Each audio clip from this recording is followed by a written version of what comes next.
Praise the Lord. परमेश्वर पिता का धन्यवाद देते हैं आज के सुंदर दिन के लिए।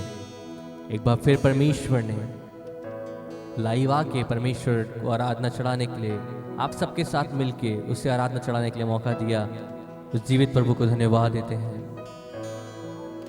इस ऑनलाइन माध्यम से भी जब हम प्रभु को आराधना चढ़ाते हैं मेरे प्रियो, उसकी उपस्थिति हमारे जीवन में कार्य करती है और कि हम एक मन होके उसे पुकारते हैं।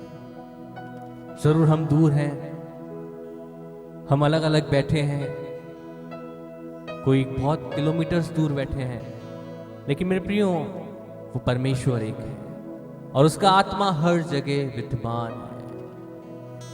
आइए इस समय में हम अपने सरों को झुकाएं और प्रार्थना करें कि परमेश्वर जो आराधना हम तुझे चढ़ाना चाहते हैं खुदा, उसे चढ़ाने में कोई बाधा ना आने पाए।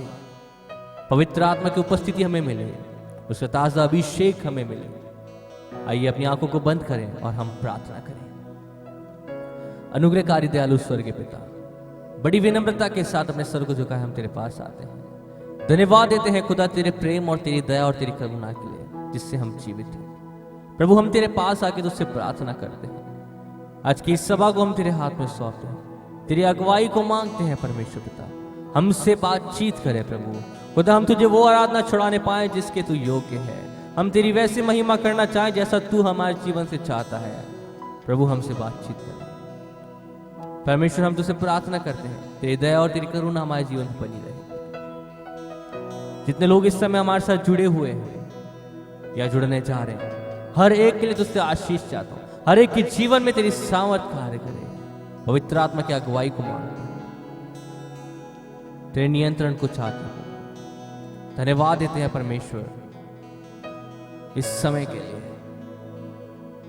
सभा को तेरे हाथों में सौंपते हैं। प्रार्थना प्रभु यीशु के नाम से मांगते हैं, आमीन। सभी जोर से बोले आमीन। आमीन का मतलब है जैसा हमने मांगा है वैसा ही होने पाए। तो आइए मिलके प्रभु को आराधना चढ़ाएं जिसके वो योग्य है। आत्मा से भरकर उसकी स्तुति करेंगे, उसकी जय जयकार करेंगे और कि नया जीवन देने वाला अब्बा परमेश्वर है।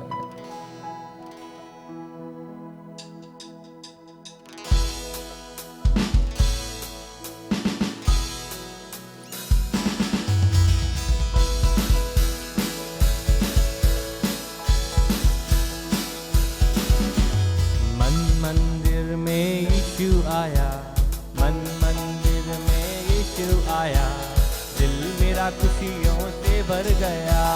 मन मंदिर में यीशु आया, गाइए मन मंदिर में यीशु आया, दिल मेरा खुशियों से भर गया। ओ hallelujah hallelujah hallelujah hallelujah hallelujah hallelujah hallelujah, गाओ हालेलुया हाँ हालेलुया, ओ हालेलुया हालेलुया हालेलुया।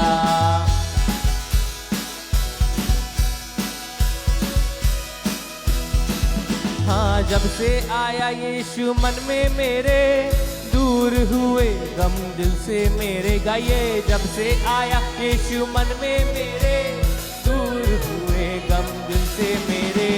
जब से आया यीशु मन में मेरे, दूर हुए गम दिल से मेरे। जब से आया यीशु मन में मेरे, दूर हुए गम दिल से मेरे। शैतान का डर दिल से गया, शैतान का डर दिल से गया।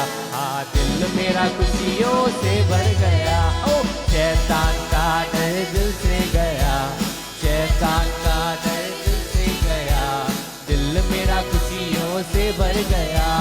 हालेलुया हालेलुया, गाओ हालेलुया हालेलुया हालेलुया हालेलुया।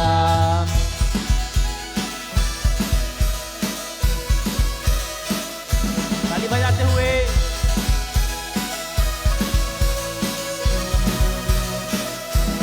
आत्मा से भरकर स्तुति करो, उसकी जय जयकार करो। आत्मा से भरकर स्तुति करो, हाँ उसकी जय जयकार करो।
धन्यवाद यीशु का करते रहो, आशीषों से भरते रहो। धन्यवाद यीशु का करते रहो, आशीषों से भरते रहो। हाँ, धन्यवाद यीशु का करते रहो, आशीषों से भरते रहो। धन्यवाद यीशु का करते रहो, आशीषों से भरते रहो। मंदिर यीशु से भर गया, मंदिर यीशु से भर गया, दिल मेरा खुशियों से भर गया। हाँ, मंदिर यीशु से भर गया, हाँ, मंदिर यीशु से भर गया, दिल मेरा खुशियों से भर गया। हालेलुया, हाथों को हिला के हालेलुया हालेलुया हालेलुया हालेलुया, हाथों को उठा के गाएंगे हालेलुया।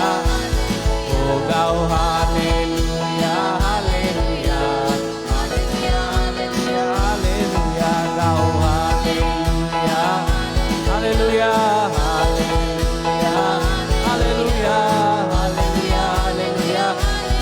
ओ hallelujah hallelujah hallelujah hallelujah hallelujah hallelujah. बोलो यीशु मसीह की जय। हालेलुया। धन्यवाद यीशु का करते रहो और आशीषों से भरते रहो। जितना धन्यवाद उसका करेंगे उतना ही कम है।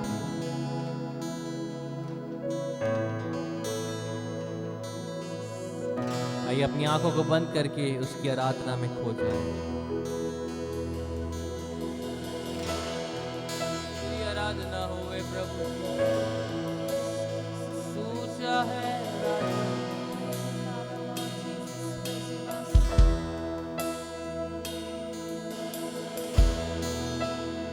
तेरी जय जयकार हो। ओ धन्यवाद हो यीशु।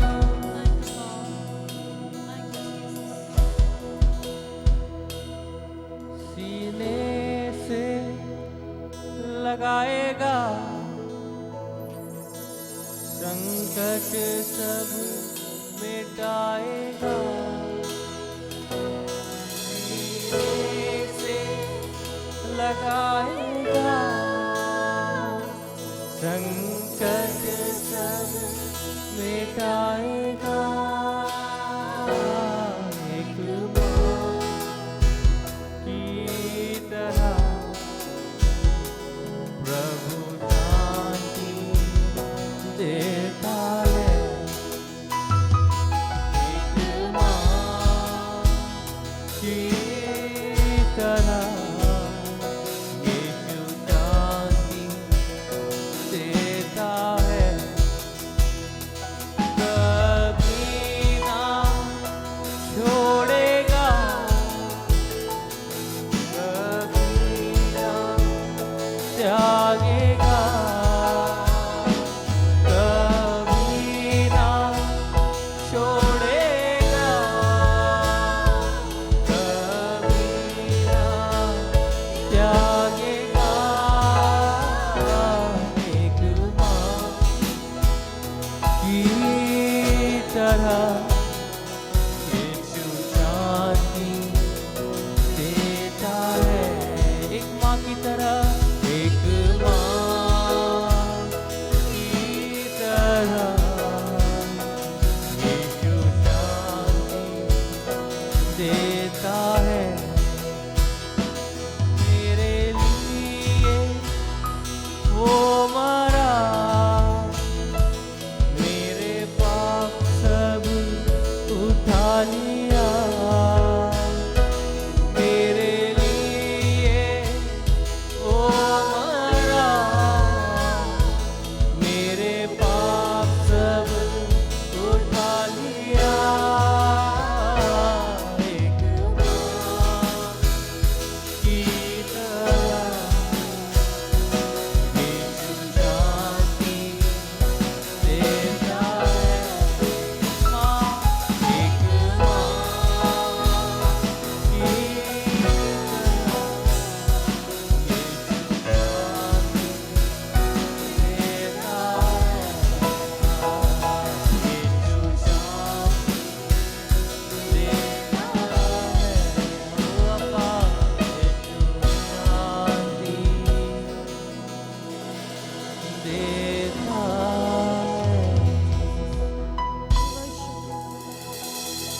और मेरा परमेश्वर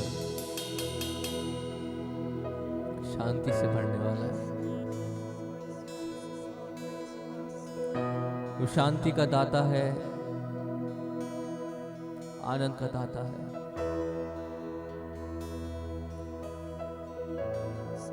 We need to trust in him। हमें उस पर विश्वास करना है, उसके वचनों पे विश्वास करना है और उसके अनुसार अपने जीवन को चलाना है। ओ शांति देने वाले अब्बा, तेरी आराधना। आइए प्रभु के दास के द्वारा उस सामर्थ्य वचन को जो प्रभु ने हमारे लिए रखा है उसे सुने, और जब वो सुनते हैं विश्वास के साथ बैठे, अवश्य ये वचन हमारे जीवन में कार्य करेगा।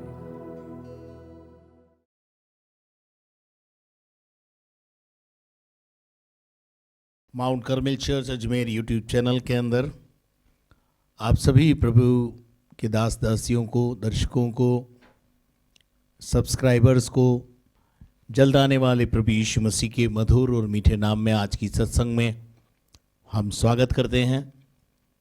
धन्यवाद देते हैं कि प्रभु ने हमें हफ्ते भर संभाला और विशेष तौर से कोविड से बचाकर अपनी पनाह में रखा, हमारे आँखों को आंसुओं से, हमारे पाँवों को ठोकर खाने से बचाया। उन सब बातों के लिए हम प्रभु को धन्यवाद देते हैं।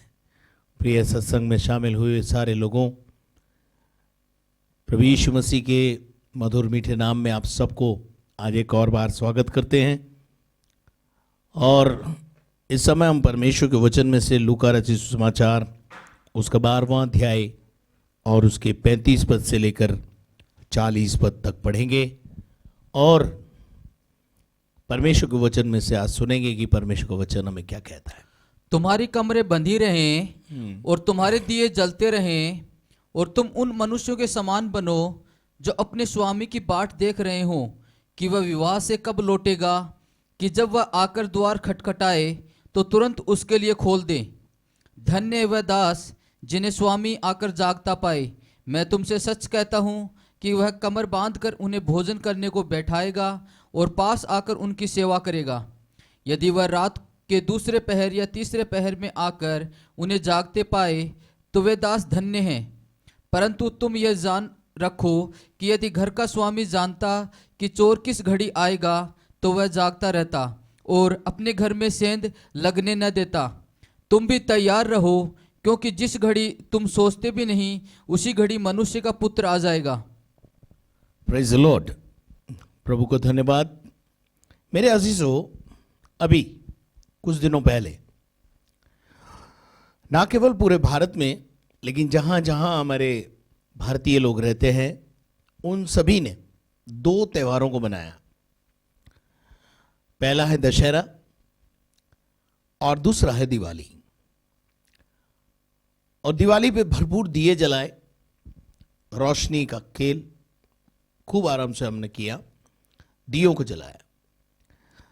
बाइबल इस विषय में, दियों के विषय में कहती है कि यहां लिखा है तुम्हारी कमर बंधी रहे और तुम्हारे दिए जलते रहें। यानी परमेश्वर के वचन में हमको खुद को एक मनुष्य एक दिए के समान है और वो दिया हमेशा जलता रहना चाहिए। जैसे एक मंदिर में एक दीपक को हम लगाते हैं या एक चर्च के अंदर एक कैंडल लगती है और कैंडल को हम बुझने नहीं देते हैं, दिए को हम बुझने नहीं देते हैं। और पुराने ज़माने में भी, पुराने नियम में भी अगर वेदी के ऊपर देखें तो आग जो है वो निरंतर जलती रहनी चाहिए थी। और ये सब बातें किस बात को बताती हैं? अलर्टनेस को बताती हैं, तैयारी को बताती हैं। मेरे अजीजों, पिछले दिनों में जो हमने दशहरा बनाया, दशहरा क्यों मनाया जाता है? हमने अभी तो इस बार जो है सरकार ने जो प्रतिबंध लगाया कि भाई इस तरीके से बड़े रावण को ना जलाएं, फिर भी लोगों ने उस त्यौहार को मनाया। पर मैं उस त्यौहार के पीछे जो भावना है उसको आपके सामने लाना चाहता हूं। और वो भावना यह है कि बुराई का अंत, वो जो भावना है वो ये है कि किस प्रकार से रावण के ऊपर राम ने विजय को प्राप्त किया, यानी बुराई का किस प्रकार से अंत किया। मेरे अजीजों, मैं चाहता हूं कि आज हमारी जिंदगी में जो बुराइयां हैं उनका अंत हो जाए और वो हमारे लिए एक दशहरा बन जाए, खुशियों का समय आ जाए हमारे जीवन में, बुराई का अंत। क्योंकि परमेश्वर बुराई से और बुराई करने वालों से घृणा करता है और वो नहीं चाहता है कि बुराई इस धरती पर पनपे। इसलिए समय समय पर जब दुष्टों का बोलबाला हुआ है तब तब किसी न किसी रूप से अवतार इस धरती पर आए और दुष्टों का अंत किया, यानी बुराई का अंत किया।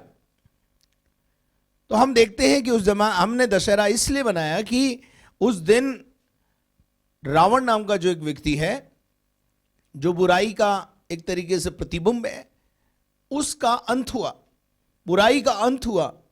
मैं आपसे कहना चाहता हूं इस सत्संग के माध्यम से कि हमारे जीवन की बुराइयां का भी अंत होना चाहिए, तभी हमारे जीवन में एक सच्चा दशहरा है।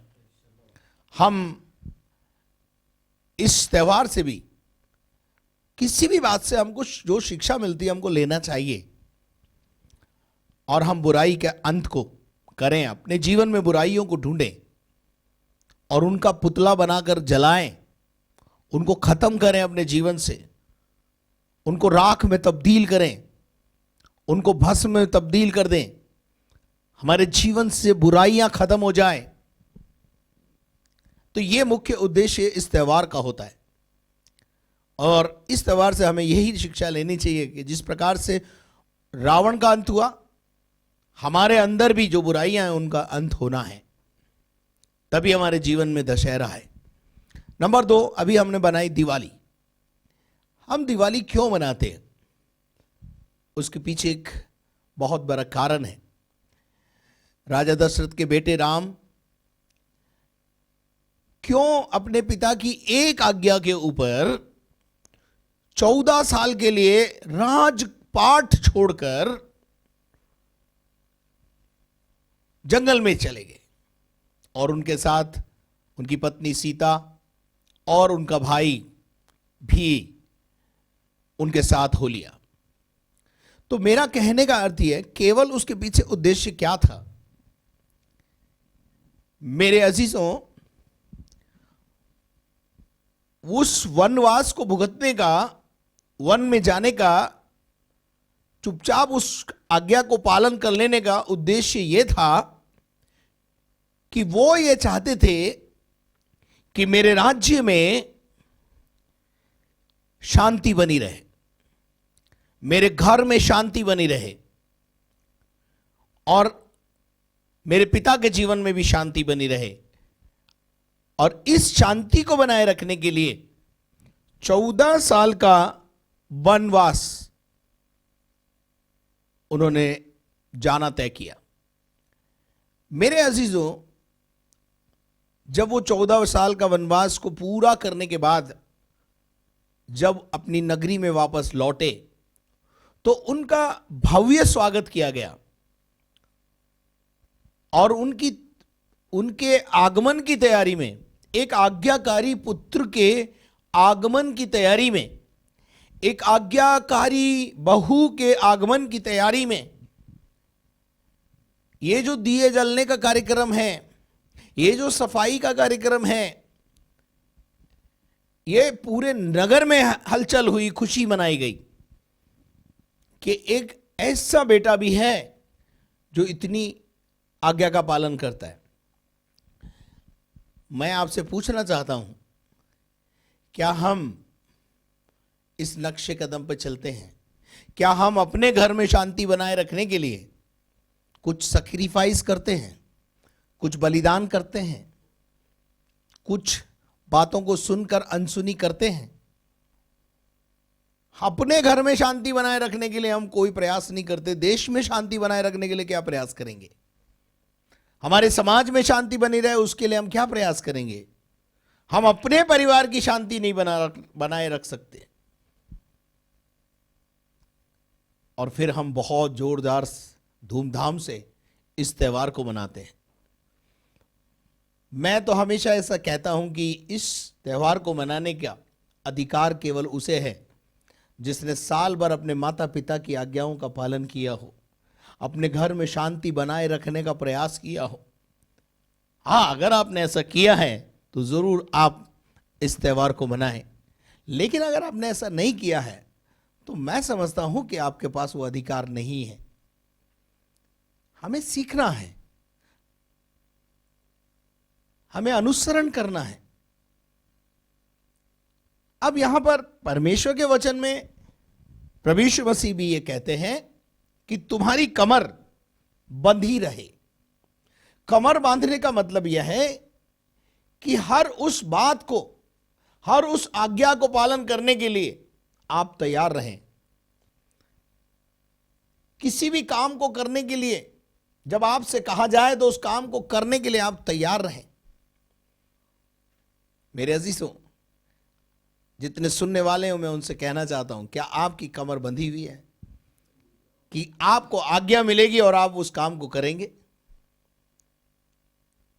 तुम्हारी कमरें बंधी रहे, इसका मतलब है यू कीप रेडी योरसेल्फ। कोई सी भी आज्ञा आपके पास आ सकती है, कभी भी कोई काम आपको बताया जा सकता है। आपको अपनी कमर कस के तैयार रहना है। उसके बाद वो बोलता है दूसरा शब्द, दूसरा जो वाक्य है, और वो तुम्हारे दिए जलते रहें। तुम्हारी जिंदगी में हमेशा उजियाला बना रहे। कुछ देर के लिए हम दिए बने या कुछ देर के लिए हम जलें, वो नहीं। प्रभु यीशु मसीह ने मत्ती रचित सुसमाचार उसके 5वें अध्याय के 14 पद को अगर अपन पढ़ेंगे तो वहां हम देखते हैं कि यीशु मसीह ने हमें क्या कहा है। पढ़िए। तुम जगत की ज्योति हो। क्या बोला? तुम जगत की ज्योति हो। तुम जगत की ज्योति हो। ज्योति, दिया ज्योति कब प्रदान करता है? जब वो जलता हुआ हो। बुझा हुआ दिया कभी दूसरे को प्रज्वलित नहीं कर सकता है, इसलिए हम कभी जल जाएं और कभी बंद हो जाएं और कभी बुझ जाएं, ऐसा नहीं होना चाहिए।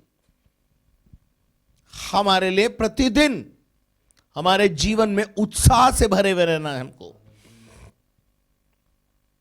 हमारे दिए जलते रहें। यहां पर यीशु मसीह कहता है तुम जगत की ज्योति हो, और जो नगर पहाड़ पर बसा हो वो छिप नहीं सकता। जो दिया जलता है वो दिखाई देता है दूर से। हम एक जलते हुए दिए के समान अपने जीवन को बनाएं, दूसरों को रोशनी प्रदान करें, दूसरों को प्रज्वलित करें। दूसरों के जीवन में जो अंधकार आ गया है उसको मिटाने के लिए हमारी ड्यूटी है कि हम प्रज्वलित हो जाएं। तो वचन कहता है कि तुम अपनी कमर बांधे रहो और तुम्हारे दिए जलते रहें। 1 तीमुथियुस 6 अध्याय और उसके 16 पद को पढ़े। और अमरता केवल उसी की है, और अमरता केवल उसी को मिलती है, और वह अगम्य ज्योति में रहता है। जो कहां रहता है? अगम्य ज्योति में रहता है। जो ज्योति में रहता है, जो प्रकाश में रहता है। और एक बात बता दूं, जो प्रकाश में रहता है, प्रकाश में चलता है, प्रकाशमान रहता है, वो कभी ठोकर नहीं खाता है, गिरता नहीं है। एवरी टाइम, हर एक समय में और आप प्रज्वलित रहें। कभी बुझ गए, कभी जल गए, कभी फिर किसी ने आके थोड़ा सा पंप किया तो जल गए, फिर बैठ गए, ऐसा नहीं। Praise the Lord. तो वचन हमें सिखाता है कि अगम्य ज्योति में जो रहता है, और ना उसे किसी मनुष्य ने देखा, हाँ, और ना कभी देख सकता है। हाँ। मेरा कहने का अर्थ यह है कि जीवन उसी का है जो अगम्य ज्योति में रहता है। प्रेरितों के काम 13 अध्याय उसके 4 पद को पढ़े। अतः वे पवित्र आत्मा के भेजे हुए हाँ, शिलकुनिया को गए, हाँ। और वहां से जहाज पर चढ़कर साइप्रेस को चले। यहां पर अगर और आप नीचे पढ़ेंगे तो आपको मालूम पड़ेगा कि किस प्रकार से ये इस जगह से लेकर दूसरी जगहों तक परमेश्वर की सेवकाई के लिए घूमते रहे और दूसरों को प्रज्वलित करते रहे, दूसरों की सेवा करते रहे। कह रहे नहीं, आप परमेश्वर के वचन में से फिलिपियों की पत्री 2 अध्याय और उसके 15 पद को पढ़े। ताकि तुम निर्दोष और भोले होकर टेढ़े और हठीले लोगों के बीच, परमेश्वर ने हमको टेढ़े और हठीले लोगों के बीच में रखा है। सत्संगी लोगों सुनो, हो सकता है आपका पड़ोसी बहुत टेढ़ा हो सकता है आपका रिश्तेदार बहुत टेढ़ा हो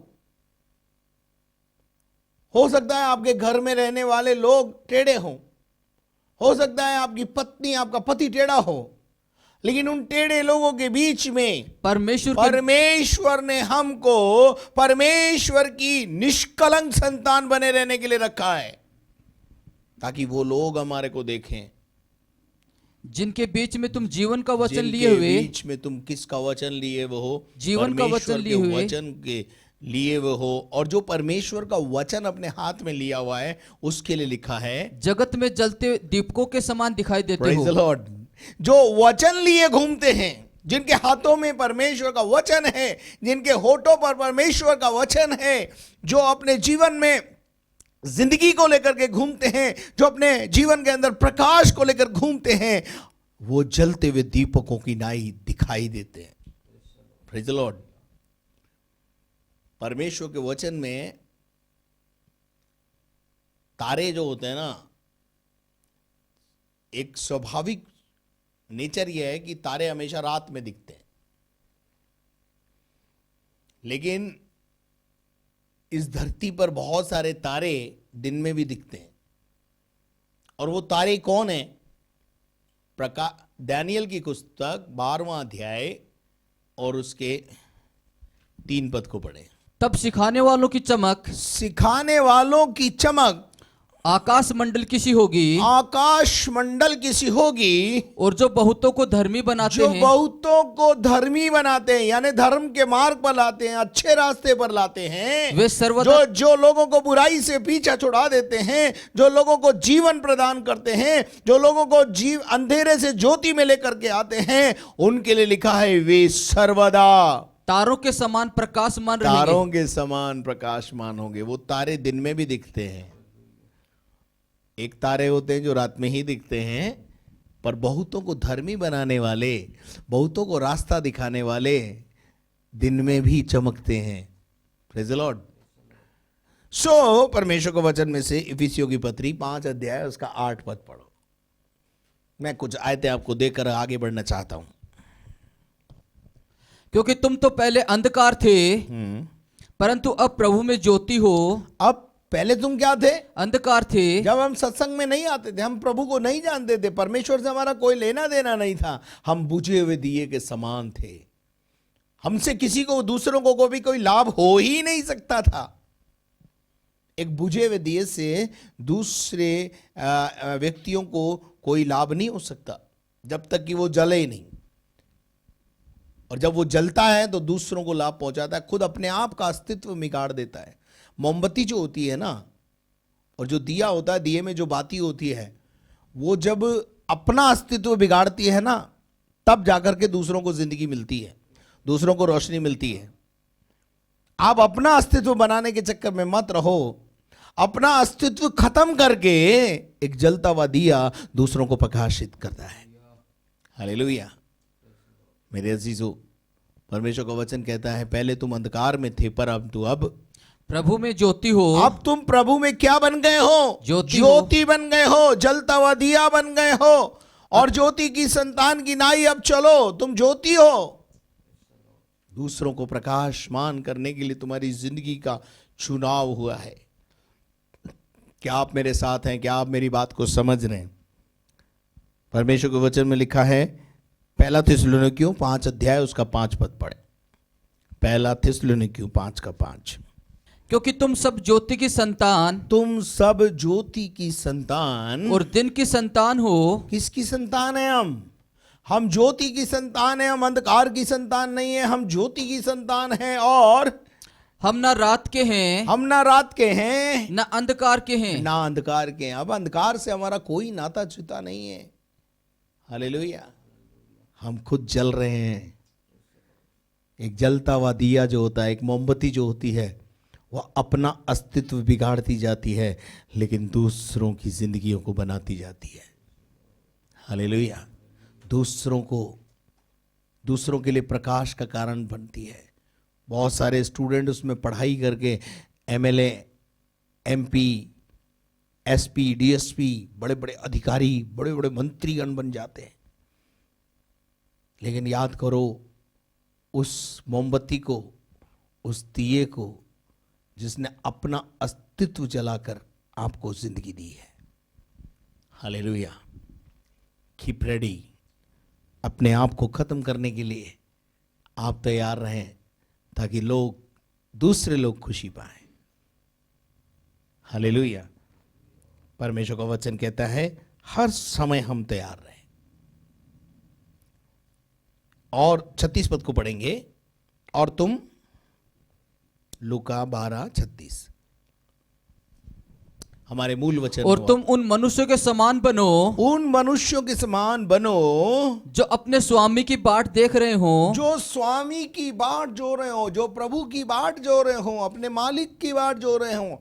एक ऐसे कर्मचारी के बारे में यहां पे लिखा हुआ है जो अपने स्वामी के प्रति जागरूक है, अपने मालिक के प्रति जागरूक है, अलर्ट है।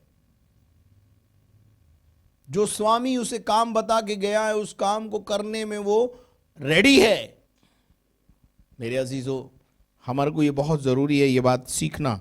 2 कुरिन्थियों 8 अध्याय और उसके 19 पद को पढ़ें। और इतना ही नहीं, परंतु वह कलीसिया द्वारा ठहराया भी गया हाँ, कि इस दान के काम के लिए हमारे साथ जाए। हाँ, हम ये सेवा इसलिए करते हैं, ये सेवा हम इसलिए करते हैं कि प्रभु की महिमा, क्या हो, कि प्रभु की महिमा, हम क्यों काम कर रहे हैं कि हमारे जीवन के द्वारा प्रभु की महिमा हो और हमारे मन की तैयारी प्रकट हो जाए। हमारे मन की भी तैयारी क्या हो जाए, प्रकट हो जाए। अभी हमने देखा पूरी इस दिवाली के ऊपर बड़ा हर्ष और उल्लास था। ऐसा ही हर्ष और उल्लास हमारी जिंदगियों में क्यों ना साल भर बना रहे। हालेलुया। क्यों ना रोज हमारे लिए दिवाली हो, क्यों ना रोज हमारे लिए दशहरा हो, क्यों ना रोज हमारे लिए त्योहार हो। हालेलुया। हमारी जिंदगी के अंदर जब हम अपने मालिक को प्रसन्न करने का प्रयास करेंगे, यहां पर परमेश्वर का वचन जो बता रहा है वो यही बता रहा है कि वो उस मनुष्य के समान बनो जो अपनी स्वामी की क्या कर रहा है, बाट जो रहा है, उसके आने की बाट जो रहा है और बाट देख रहा हो कि वह विवाह से कब लौटेगा।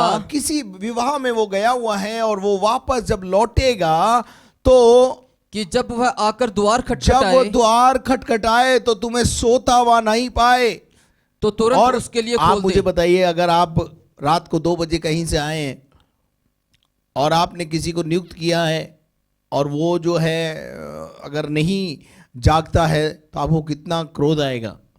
लेकिन अगर वो जागा हुआ पाए तो आप कितना अवार्ड उसको देंगे, कितना खुश होंगे उससे कि जिस काम पर आपको लगाया है, जिस काम के लिए आपको रखा गया, आप उस काम को बखूबी कर रहे हैं। हालेलुया। तो हम देखते हैं कि परमेश्वर का वचन कहता है कि हम इस बात में समझें कि जब वो आए तो आकर हमें तैयार पाए, खटखटाए तो हम उसके लिए तुरंत द्वार खोल दें। रेडीनेस को बता रहा है, हमारी तैयारी को बता रहा है।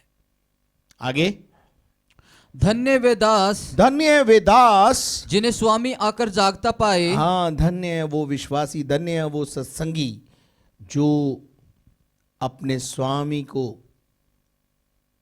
आने पर जागता हुआ पाया जाए, अलर्ट पाया जाए, कमर कसी हुई हो, दिया जला हुआ हो, रेडी हो अपने स्वामी का स्वागत करने के लिए। Praise the Lord. आगे, मैं तुमसे सच कहता हूं कि वह कमर बांधकर उन्हें भोजन करने को बैठाएगा। वो प्रेज़ द लॉर्ड। इसका क्या अर्थ है मालूम है? जब वो स्वामी अपने मालिक जब वो स्वामी अपने नौकरों को, अपने जो नियुक्त किए हुए लोगों को अपने काम पर अपनी अलर्टनेस के साथ देखेगा तो रिवार्ड तय है। इसका अर्थ यह है उनका आदर करेगा, उनका सम्मान करेगा। वो डांट के अधिकारी नहीं होंगे, डांटेगा नहीं उनको, परंतु उनका सम्मान करेगा, उनका आदर करेगा, उनको शाबाशी देगा। आप अपने जीवन में शाबाशी चाहते हो या ऐसे ही चाहते हो कि आपको कोई हमेशा डांटता ही रहे? तो वचन कहता है कि वो स्वामी कैसा क्या करेगा। 37 पद में लिखा है, धन्य वे दास जिन्हें स्वामी आकर जागता पाए। धन्य है वो, ब्लेस्ड होता है वो, आशीषित हो जाता है वो व्यक्ति जिसे स्वामी जागता हुआ पाए। I want to tell you one thing, यीशु मसीह ने अपने देह के दिनों में कई बार बोला, जागते रहो और प्रार्थना करो, जागते रहो और प्रार्थना करो, जागते रहो और प्रार्थना करो। लेकिन हम क्या कर रहे हैं? सोते रहते हैं। सोना हमारी जिंदगी है। जबकि मेडिकल साइंस में ऐसा कहा जाता है कि आप कितना भी थके हुए हो, अगर आप 5 या 6 घंटे के बाद अगर सोते हैं तो वो टाइम जो है वो आपने वेस्ट किया है, वेस्ट। आप 9 घंटे सोते हैं यानी 3 घंटे आपने वेस्ट किए अपने। एक व्यक्ति अगर 6 घंटे साउंड स्लीप ले लेगा तो उसके बाद उसको कोई ज़रूरत नहीं है कि वो 7वें घंटे भी सोए, 8वें घंटे भी सोए। लेकिन हमारे यहाँ पर हमने देखा 10-10 घंटे लोग सोते हैं, उसके बावजूद भी उठने की इच्छा नहीं होती, फिर भी बोलते 5 मिनट बाद उठाना।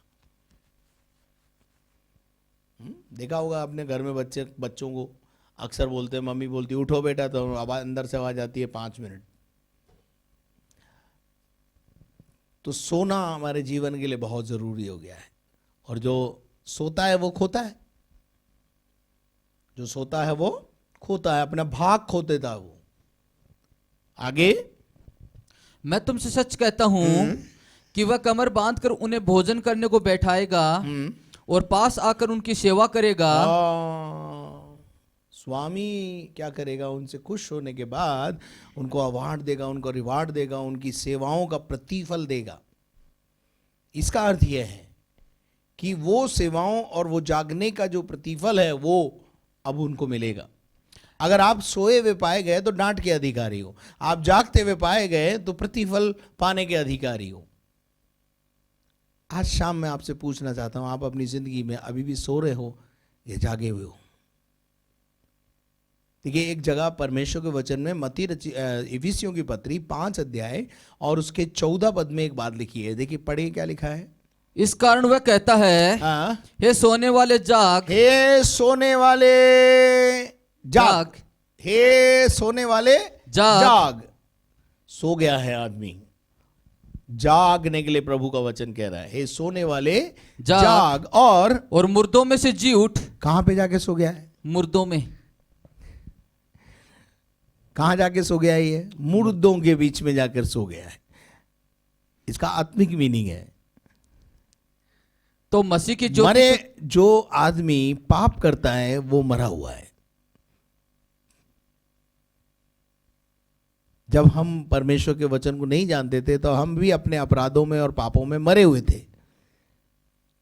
और आज यदि हम जाग गए, जान गए और उसके बाद भी वापस जाकर ऐसे लोगों के साथ जो अपराध में और पाप में जीवन जी रहे हैं, उनके बीच में जाकर के संगति कर रहे हैं, जिनके बीच में जाकर के बैठ रहे हैं, इसलिए प्रभु का वचन यहां पर बोलता है, सोने वाले जाग और मुर्दों में से जी उठ। वहां तेरा क्या काम है? अपराधियों के बीच में तेरा क्या काम है? सोने वाले जाग और मुर्दों में से जी उठ तो मसीह की ज्योति तुझ पर चमकेगी। तो मसीह का प्रकाश तुझ पर आएगा। वरना सोने जाकर तू सो गया है, वहां तू अपने प्रकाश को खो देगा, तेरा जीवन सदा के लिए अंधकार में चला जाएगा। ऐ सोने वाले जाग और मुर्दों में से जी उठ, तो मसीह की ज्योति तुझ पर चमकेगी। तू मसीह की ज्योति का क्या मतलब है? तू प्रकाशमान होगा और दूसरों के लिए आशीष का कारण होगा। जो आदमी मरेओं के बीच में संगति कर रहा है, मरों के बीच में जाके सो गया है, मरेओं के बीच में जाकर के बैठ गया है, वो कभी समाज के काम नहीं आ सकता, वो तो खुद ही अपराधी प्रवृत्ति में चला जाएगा थोड़े दिन के बाद। आप देखेंगे कि उसकी संगति, बाइबल में लिखा है, धोखा ना खाना, बुरी संगति अच्छे चरित्र को भी बिगाड़ देती है। ऐ सोने वाले जाग और मुर्दों में से जी उठ, तो मसीह का प्रकाश तुझ पर चमकेगा, तो तू मसीह की ज्योति बन जाएगा, जगत की ज्योति बन जाएगा। मेरे अजीजों, कितनी अच्छी बात बोला है यीशु मसीह ने, तुम जगत की ज्योति हो। हमें एक पर्टिकुलर मोहल्ले में जहां हम रहते हैं वहां की ज्योति नहीं बताया, जिस शहर में हम रह रहे हैं केवल उसकी ज्योति नहीं बताया, जिस स्टेट में हम रह रहे हैं उसकी ज्योति नहीं, जिस देश में हम उसकी ज्योति नहीं, एंटायर होल वर्ल्ड की ज्योति बताया। Praise the Lord. और हम परमेश्वर के वचन में से सीखें कि हम तैयार रहें। 38 पद में क्या लिखा है? यदि वह रात के दूसरे पहर हाँ, या तीसरे पहर में आकर उन्हें जागते पाए हाँ, तो वे दास धन्य हैं। तो वो दूसरे और तीसरे पहर जब नींद बहुत गहराई में होती है, अक्सर आपने देखा होगा सुबह के समय में 3-4 बजे का समय होता है और उस समय दुर्घटनाएं भी इस रोड पे बहुत ज़्यादा होती है, नींद बहुत ज़्यादा आदमी को घेर लेती है। उस समय बाइबल का परमेश्वर कहता है, उस समय अगर स्वामी आए और तुझे जागता हुआ पाए तो तू और भी ज़्यादा ब्लेसेड होगा। Praise the Lord. आप अपनी जिंदगी के पड़ाव में कौन से पहर में चल रहे हो? हेलो। पहला पड़ाव है बचपन, दूसरा पड़ाव है जवानी। प्रभु का वचन कह रहा है जवानी में दूसरे और तीसरे पैर, जवानी और 55 साल की उम्र तक अगर तू जागता रहे तो ज्यादा धन्य हो जाएगा। हालेलुया। बाइबल में लिखा है, परमेश्वर का वचन कहता है, पुरुष के लिए जवानी में उसका जुआ उठाना अच्छा है। लेकिन प्रॉब्लम क्या है? जवानी यानी दूसरा पहर हम अपना संसार में गंवा देते हैं। दूसरे पहर में हम कोई नहीं जागता, तीसरे पहर में भी बहुत मुश्किल से लोग जागते हैं। हाँ, चौथे पहर में जरूर जाग जाते हैं। चौथा पहर का मतलब समझ गए आप? जाने का समय। अरे प्रभु प्रभु, अब तो प्रभु चाहिए। लेकिन धन्य है वे जो दूसरे और तीसरे पहर में अपने आप को जगाते रहे, अपने प्रति अलर्ट रहे। और उसके बाद क्या लिखा है, पढ़िए। परंतु तुम ये जान रखो कि यदि घर का स्वामी जानता, यदि घर का स्वामी जानता कि चोर किस घड़ी आएगा, कि चोर किस घड़ी आएगा, तो जागता रहता। तो जागता रहता। और अपने मेरे अजीजों, अगर आपको पता चल जाए कि चोर रात को 2 बजे बाद आएगा तो आप क्या करेंगे? आप जागेंगे ताकि चोर भगाया जाए, चोर आपके कीमती वस्तुओं को ना ले जाए। मेरे अजीजों, यहां पे लिखा है, परंतु यह जान रखो कि यदि घर का स्वामी जानता कि चोर किस घड़ी आएगा तो जागता रहता और अपने घर में कभी सेंग नहीं लगने देता। कौन चाहेगा मेरे घर में चोरी हो जाए? लेकिन हमारी लापरवाहियों के कारण चोरी होती है। हमारी घोर निंद्रा में पड़े रहते हैं हम, इसलिए शैतान आकर हमारे कीमती माल को चुरा कर ले जाता है। हम अपने विश्वास के प्रति जागरूक नहीं होते, हम अपने ईमान के प्रति जागरूक नहीं होते, हम अपनी विश्वास योग्यता के प्रति जागरूक नहीं होते। जब हम अपने जीवन में अवेकनेस नहीं रखते या जागरूकता नहीं रखते या हम सजग नहीं हैं तो समझ लो हमारा माल जाने वाला है। और आध्यात्मिक जगत में सबसे बड़ी बात है, आपका विश्वास आपकी सबसे बड़ी धरोहर है। और शैतान इसमें सेंग लगाने की कोशिश करता है, और सेंग जब लगती है जब आप सो रहे होते हैं। 40 पद को पढ़ें। तुम भी तैयार रहो। प्रभु का वचन क्या कहता है? तुम भी तैयार रहो, तुम भी तैयार रहो, क्योंकि जिस घड़ी तुम सोचते भी नहीं, जिस घड़ी तुम सोचते भी नहीं हो, उसी घड़ी मनुष्य का पुत्र आ जाएगा। यीशु मसीह के दूसरे आगमन के विषय में यहां पर बाइबल बोलती है। यीशु मसीह खुद अपने दूसरे आगमन के विषय में बात कर रहा है। यीशु मसीह ने स्पष्ट कर दिया, मैं जाऊंगा और दोबारा आऊंगा, और जब मैं आऊंगा अगर तुम जगह हुए नहीं मिले तो तुम नष्ट हो जाओगे। अगर ये बात मालूम हो कि भाई चोर कब आएगा तो हम उस समय जाग जाएंगे, लेकिन अब यीशु मसीह कब आएगा ये भी हमें पता नहीं है। तो क्या करना पड़ेगा? हमें 365 दिन अलर्ट रहना पड़ेगा। मेरे अजीजों, भारत के बॉर्डर के ऊपर, भारत का जो पाकिस्तान का बॉर्डर है, चाइना का बॉर्डर है, यहां पर फौज रखने की क्या जरूरत है? भाई जब चीन को लड़ना होगा तब भेज देंगे ना। चीन को बोल देंगे तू फोन कर देना कि भाई कब हमला करना है तेरे, तू हम पर कब हमला करेगा। पाकिस्तान को बोल देंगे भाई कब हमला करेगा तू बता देना, उस दिन अपनी फौज को भेज देंगे। ऐसा क्यों नहीं करते हम? अरे भैया दुश्मन का कोई भरोसा नहीं है, कभी भी हमला कर सकता है, इसलिए फौज वहां पर पहले से क्या करी हुई है? अलर्ट की हुई है। मैं भी आपको बोलना चाहता हूं, यीशु मसीह कब आएगा, प्रभु कब आएगा, हमारी मौत का घंटा कब बजेगा, कुछ पता नहीं है। दोनों चीजें अनसर्टेन है। इस अनसर्टेनिटी में एक ही इलाज आपके पास है। जैसे हम बोलते हैं ना मास्क की इलाज है अभी, तो है ना, मास्क को बोलते हैं इलाज है, बचाव ही इलाज है?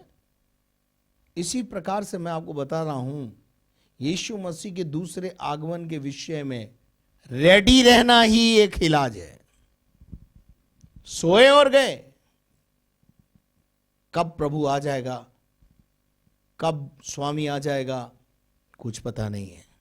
इसलिए हम आज अपने जीवन के अंदर, मैंने बहुत सारी बातें बताई है, ठीक है, उनमें से कई बातों को आप अपने जीवन में ले सकते हैं। बुराई का अंत करें, खुशियों में जीना सीखें, शांति बनाए रखने के लिए आज्ञाओं का पालन करें, तब देखेंगे आप अपने जीवन के अंदर खुशियां आपके जीवन में हमेशा बनी रहेगी। परमेश्वर ऐसा करने के लिए आपको बल, शक्ति और सामर्थ्य, बुद्धि और ज्ञान दे। आइए आज शाम के समय में प्रभु से हम प्रार्थना करेंगे कि परमेश्वर हमको ऐसा करने के लिए बल दे। अपनी आंखों को बंद करें और हम प्रार्थना करें। और इस समय जितने लोग बीमार हैं, दुष्ट आत्मा से ग्रसित हैं, तांत्रिक विद्याओं से परेशान हैं, नाना प्रकार की बीमारियां उनके जीवन में हैं, मैं उनके लिए प्रार्थना करने जा रहा हूं। परमेश्वर उनके लिए काम करेगा। मेरे अजीजों, प्रार्थना करना हमारा काम है, चंगाई और छुटकारा देना परमेश्वर का काम है। आइए हम प्रार्थना में जाएं, प्रार्थना करें। हमारे दयालु स्वर्गीय पिता, बड़ी नम्रता और दीनता के साथ तेरे चरणों में आते हैं, तुझे धन्य कहते हैं। इस समय विशेष तौर से हम प्रार्थना करते हैं तमाम बीमारों के लिए। किसी भी प्रकार की बीमारी उनके जीवन में क्यों ना हो, किसी भी प्रकार की शारीरिक दुर्बलता उनके जीवन में क्यों ना हो, उनको छूकर चंगाई दे। जादू, टोना, तंत्र मंत्र और अंधकार की शक्तियां, दुष्ट आत्माओं से ग्रसित लोगों को यीशु मसीह नासरी के नाम से छुटकारा मिलने पाए, बंद को यीशु मसीह के नाम से खुलने पाए। प्यारे खुदावन, जिनकी शादियां नहीं और इनके शादी ब्याह होने लगे हैं, जिनको नौकरियों की ज़रूरत है प्रभु जी, सरकारी नौकरियां और प्राइवेट नौकरियों में, उनके लिए तो द्वारों को खोल प्रभु जी। प्यारे खुदावन परमेश्वर, जिनके ब्याह शादी नहीं हो रहे प्रभु, उनके ब्याह शादी होने में मदद कर। जिनके बिजनेस डाउन है, यीशु मसीह के नाम से बिजनेस में आशीष हो, नौकरियों पे आशीष हो, तमाम बातों पे तेरी आशीष हो। हम घटे तू बढ़े।